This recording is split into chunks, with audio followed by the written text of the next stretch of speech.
Meron naman akong ibahagi dito sa ating YouTube short. Meron tayong ginawa na LG 21 inches CRT TV. Ang kanyang problem, mukha siyang negative picture. Parang hindi malinaw, parang negative picture. Alam na ng mga technician yan.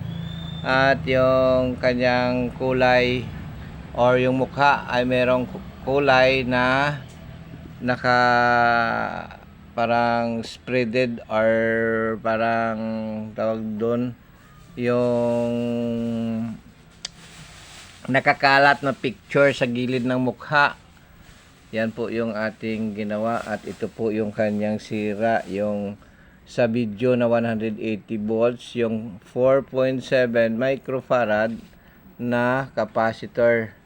Ito po yung ating pinalitan. Ito, tingnan natin. Hindi makita yung kanyang number kasi hindi mag-zoom in. Ayan. 4.7 to 50 volts.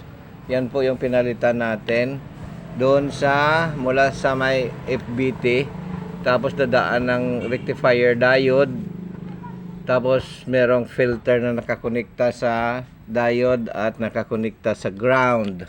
So meaning ang trouble is unfiltered power or unfiltered supply sa kanyang video na 180 volts. Yan lang po yung ating maibahagi sa short natin. Maraming salamat. Bye-bye.